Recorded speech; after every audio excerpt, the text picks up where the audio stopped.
Hello, my name is Veronica Rizzo, and I am presenting on United States versus Doe, which is a 1984 Supreme Court case of the United States.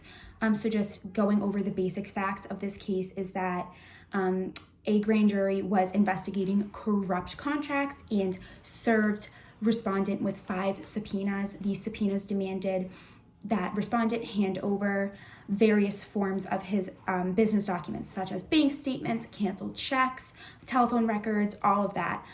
So obviously, respondent was not too happy with that, and he filed a motion to quash these subpoenas, which was granted by a New Jersey district court, but that same district court said that this excluded certain documents that are mandatory by law to be kept or disclosed to a public agency. So obviously, there was some sort of confusion here, and there was the question of whether or not these documents or the act of handing over these documents triggered Fifth Amendment protection from self-incrimination.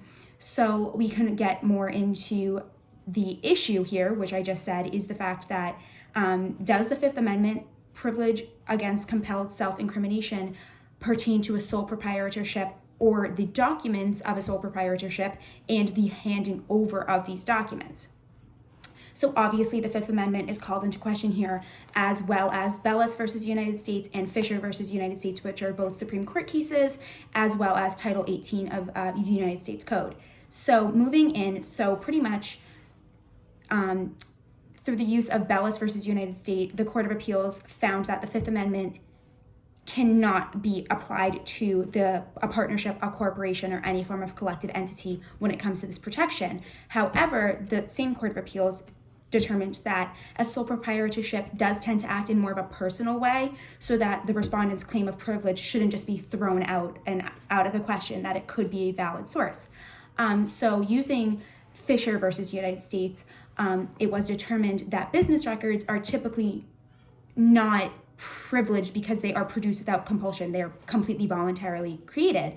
And the Court of Appeals said, hey, using Bellis and Fisher, that the records of a sole proprietorship and an individual are the same. And as Third Circuit cases held that voluntarily created private papers are protected by the Fifth Amendment, the court determined that this protection should be applied to respondents' papers. Then they also came up with a second way that these papers could be privileged and said these subpoenaed papers would prove their existence and authenticity. Therefore, respondent's assertion of his Fifth Amendment privilege was allowed.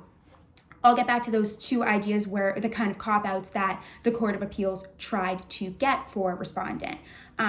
Again, as understood in Fisher, the Fifth Amendment protects users from compelled self-incrimination. These business records are voluntary. However, you got to kind of respin it and understand that the fact that respondent possesses these records is irrelevant to the question if they were created involuntarily.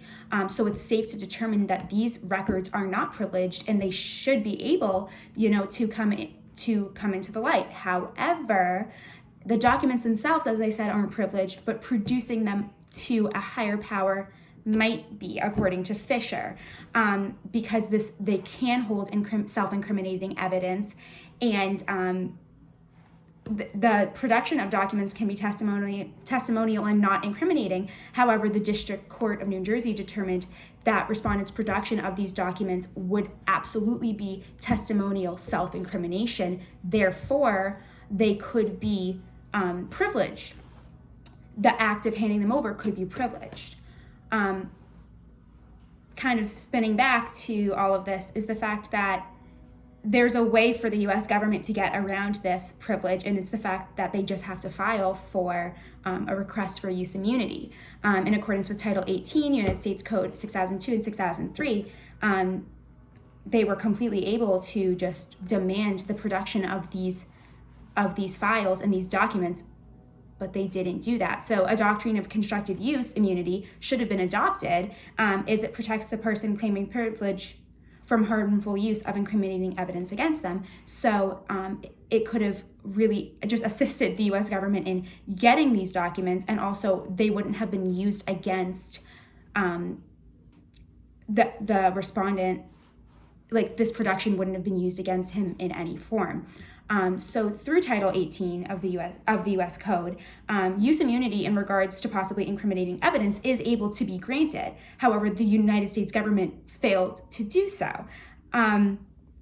It was ultimately determined that the Fifth Amendment does not protect papers of any sort, and the Court of Appeals was wrong for making up those two ways around the papers and the documents not being privileged. They are not privileged, and the Court of Appeals was wrong for creating those two possibilities to kind of work around them. However, the production of the documents is privileged and cannot be enforced without the statutory grant of use immunity pursuant to Title 18. So, as I've said multiple times, those documents themselves are not privileged. The handing over of them are.